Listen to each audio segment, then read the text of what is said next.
This is a city with two names. You can call it Saigon, or you can call it Ho Chi Minh City. Regardless of what you call it, this place is a boom town. Saigon, Ho Chi Minh City, is the biggest city in Vietnam. Some 10 million people live here. It is also the fastest growing city in Vietnam, which means it's one of the fastest growing cities in the world, and it's in a country which has one of the fastest growing economies in the world. In fact, in 2025, Vietnam's economy grew by 8%. That means its economy will double in size roughly every 9 years. The growth here is amazing, and all over Saigon you can see construction cranes. And if you stand here on the side of the Saigon River, you can see boats like this going up and down the river all day long, carrying sand, carrying shipping containers, carrying gravel, construction equipment, cranes. It's a remarkable, remarkable city. And the story here in Vietnam is equally remarkable. Vietnam has the biggest trade surplus with the U.S. of any country in the world, bigger than China, bigger than Mexico. And I wanted to come and see it myself. Why? Because I just bought a laptop that was made in Vietnam. My dress shirts, made in Vietnam. Vietnam has become and is already a manufacturing powerhouse. And what is driving Vietnam's economy? What is driving Vietnam's manufacturing? Well, it's electricity.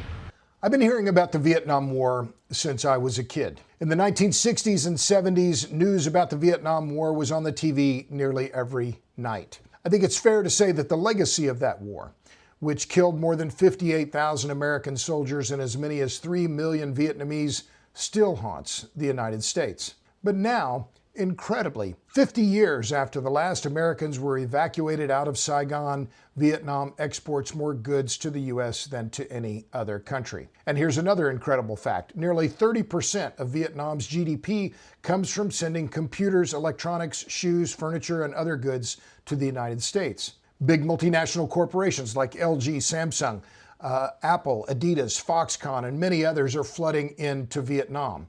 More than $100 billion in foreign direct investment has gone into Vietnam since 2020. So why are so many companies moving their operations into Vietnam? Well, there are three reasons. First, the country has a big working age population, which means labor is relatively cheap. Second, it's a big country. There's plenty of land to expand factories and other infrastructure. And third, multinational corporations are now wanting to diversify their supply chains out of China. But at root, what's happening in Vietnam is an electricity story. This chart shows how Vietnam's GDP has grown in tandem with its electricity use. That's not surprising. Always, everywhere, electricity use and economic development go hand in hand. And this chart shows over the past decade, Vietnam's coal-fired electricity generation has been growing by about 11% per year. That's the fastest growth on the planet.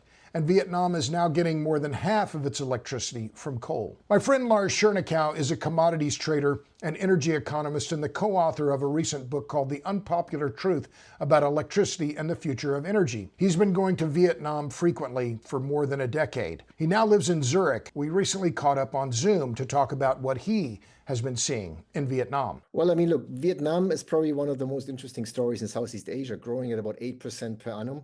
And there's clearly, you can see or you can feel the vibe. You probably felt it as well, right? That it's growing, it's developing, it's not the new China, but it's kind of what you felt in China 15 years ago. You kind of start feeling now in Vietnam, right? And there's a lot of new projects, a new production, modern cars. The middle class is developing. And the cities are safe, clean. I mean, you feel very, very differently from 20 years ago, 15 years ago. Look, I mean, let's put Vietnam into perspective. It's roughly 100 million people, right? And the installed capacity of power is something 100 plus gigawatts. And the peak power is about 60 gigawatts. Just compare that to Germany. Peak power is, Germany's 80 million people, and it's about 80 gigawatts of peak power. So Vietnam is, a little bit more than half in terms of power per, peak power per capita, you want to call it, right? And I mean, there's one thing is very, very clear. All of Southeast Asia, including Vietnam, has been fueled by coal. So the past 15 years, you see a clear curve that coal continues rising drastically, dramatically. So how much of the economic growth that's been happening in Vietnam and in other Southeast Asian economies, how much of that is coming from coal? And can you give me, percentages, or you said you've done a recent analysis on this? So yes, so I've done a recent analysis on coal, the global coal market, including Southeast Asia and Vietnam. And when you see that graph, you can see that the entire growth basically is from coal. The same is true for Philippines, for Indonesia, for Malaysia. So you can see that the non-coal basically is almost unchanged, and the entire growth comes from coal over the past 20 years. So why does all this matter? I think the answer is simple. As this chart shows, in the United States, coal use is plummeting. In fact, it's down by about 60% since 2010. But over that same time period, coal use in Asia has tripled, and in Vietnam, electricity generated from coal has grown tenfold. And that's the punchline. The U.S. isn't really using less coal. Instead, it has exported its coal use to a handful of countries in Asia. As this chart shows, exports to the U.S. from India, Indonesia, Malaysia, and Vietnam have gone up more than sixfold since 2010. And Vietnam has clearly been the big winner. In 2025, Vietnam's trade surplus with the U.S. totaled $178 billion. Furthermore, it's clear that Vietnam won't quit burning coal anytime soon. It's now building about 6 gigawatts of new coal-fired power plants, and 3 gigawatts of additional coal capacity are under development. And here's the other key point. All of this proves what I call the iron law of electricity. And what is the iron law of electricity? It says that people, businesses, and countries will do whatever they have to do to get the electricity they need. Vietnam and other countries in Asia are burning coal because the prices aren't affected by any OPEC-like entities. The price in particular isn't being affected by the war in Iran.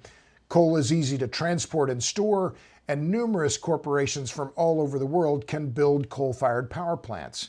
In short, coal-fired electricity use in Vietnam and in other countries in Asia will continue because coal-fired power plants can provide the scale of electricity that people and businesses can afford. And who benefits from this arrangement? Who benefits from this export of coal use from the United States and Europe into Asia? Well, I think it's clearly the consumers in the US and in Europe.